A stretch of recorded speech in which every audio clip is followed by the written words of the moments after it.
رمضان المبارک کے مہینے میں ہمیں بہت ہی اچھا ایک موقع ہمیں مل رہا ہے. وہ موقع یہ ہے سحری کے لیے ہم سب اٹھتے ہیں. کیا ہی اچھا ہوتا کہ سحری کے وقت جب ہم اٹھیں تہجد کا اہتمام بھی کریں. موقع جب ہمیں مل رہا ہے تو اس موقع کو ہم غنیمت سمجھیں, اس موقع کو ہم ہاتھ سے نکلنے نہ دیں, تہجد کا اہتمام کریں. اور اللہ رب العزت تہجد کی توفیق اسی کو عطا فرماتے ہیں جس سے اللہ خوش ہوتے ہیں. جس سے اللہ ناراض ہوتے ہیں اسے تہجد کی توفیق نہیں دیتے.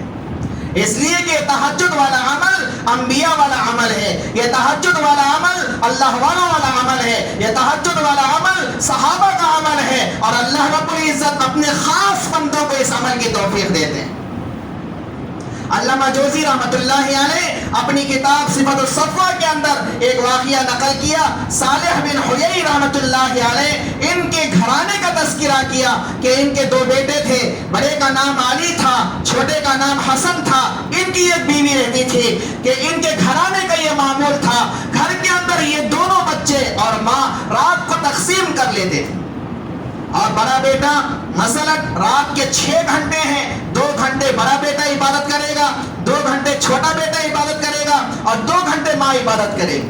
اور کھڑا ہوتا بڑا بیٹا 2 گھنٹے عبادت کرتا, اور 2 گھنٹے کے بعد چھوٹے بھائی کو جگا دیتا, اور چھوٹا بھائی کھڑا ہوتا 2 گھنٹے وہ عبادت کرتا, اس کے بعد ماں کو جگا دیتا, ماں اٹھتی 2 گھنٹے عبادت کرتی تھی. علامہ جوزی رحمۃ اللہ علیہ کہتے ہیں صرف عبادت نہیں کیا کرتے تھے بلکہ انہوں نے رات کو تقسیم اس انداز سے کیا تھا, رات کو اپنے درمیان اس لحاظ سے انہوں نے بانٹا تھا. ماں کتنی ہی کیا تربیت یافتہ تھی, بچوں کی تربیت کس نرالے انداز سے کی تھی کہ بچوں کو رات میں وہ عبادت کی طرف راغب کر رہی ہے. اور یہ کہہ رہی ہے کہ بیٹا تم رات کے 2 حصے, ایک حصہ تم عبادت کرتے ہو تو پہلے حصے میں تم 10 پارے پڑھنا, اور بڑا بیٹا رات کے پہلے حصے میں کھڑا ہوتا 2 گھنٹے وہ 10 پارے کی پابندی کرتا نماز کے اندر. اب جب 10 پارے ختم ہو جاتے چھوٹے بھائی کو جگاتا, چھوٹا بھائی کھڑا ہوتا وہ 10 پارے پڑھتا نماز کے اندر.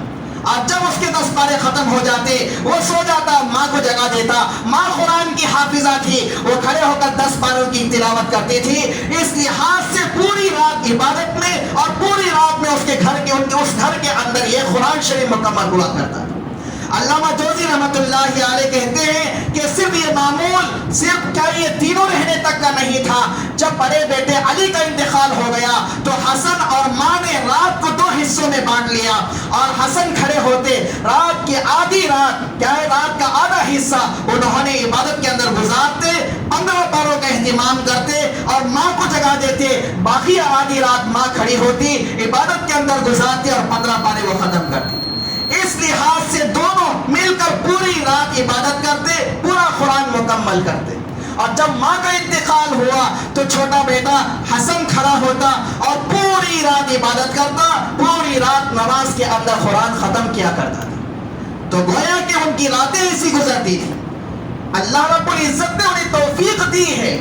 ہمیں چاہیے کہ ہم اللہ سے توفیق مانگیں.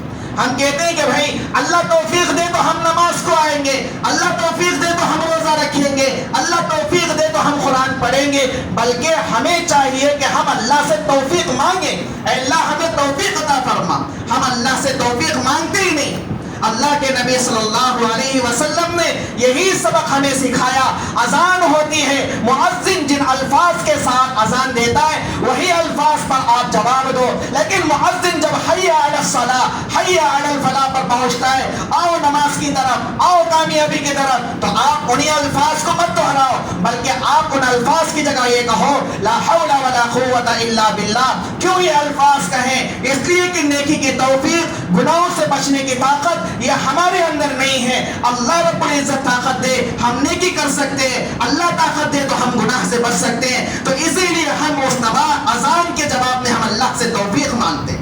اور اللہ کے نبی صلی اللہ علیہ وسلم نے اس بات کی ہمیں ترغیب دی ہے.